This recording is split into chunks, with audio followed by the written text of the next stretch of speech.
7h55, expliquez-nous, Nicolas Poincaré, pourquoi l'Afrique est épargnée par le coronavirus? On se souvient des inquiétudes importante évidemment quand le virus est apparu, mais aujourd'hui c'est une question que l'on se pose depuis le début de l'épidémie, mais l'OMS avance plusieurs explications. Oui, des explications à ce qu'on pourrait appeler le miracle africain, puisqu'effectivement le continent le plus pauvre est heureusement aussi le continent le moins touché. Il y a moins de cas, moins de malades graves, moins de morts. Par exemple, 35 000 morts sur tout le continent depuis le début de la crise, c'est autant qu'en Italie, sauf qu'il y a 20 fois plus d'Africains que d'Italiens, 1,2 milliard d'Africains contre 60 millions d'Italiens. Autrement dit, le coronavirus est environ 20 fois moins mortel en Afrique qu'en Europe.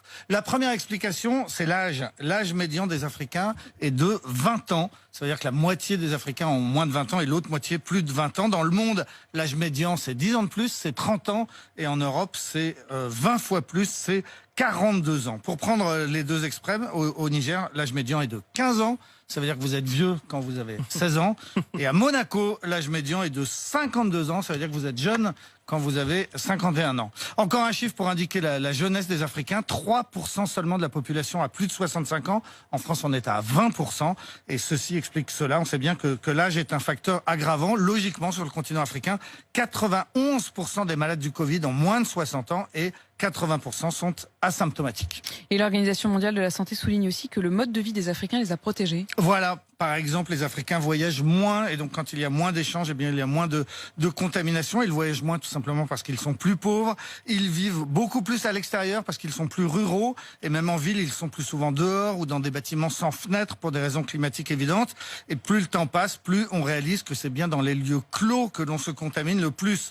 Enfin, en Afrique, les vieux restent chez eux. Il n'y a pas d'EHPAD, pas de maison de retraite. Or, ce sont des grands lieux de contamination. Pour résumer, c'est en étant beaucoup moins confinés que les Européens et les Américains que les Africains s'en sortent beaucoup mieux. Et puis, on avance aussi désormais une raison génétique. Alors là, c'est passionnant. On soupçonne depuis le début de la crise que la propagation a aussi des causes génétiques. Les seules politiques de santé, la question du port du masque, par exemple, ne peut pas tout expliquer. Alors effectivement, il y a deux chercheurs, un Allemand et un Suédois, qui viennent d'identifier un gène qui vient de notre ancêtre, l'homme de Néandertal, un fragment de chromosome que l'on retrouve aujourd'hui sur des malades, mais aussi sur des fossiles d'hommes préhistoriques qui vivaient en Croatie il y a 50 000 ans. Qui ont fait du voyage quand même. Hein. Ces gènes sont toujours présents, mais de façon très inégale dans le monde. Nous, les Européens, on est 15% à porter un de ces deux gènes, puisqu'il y en a deux. En Asie du Sud, c'est la moitié de la population.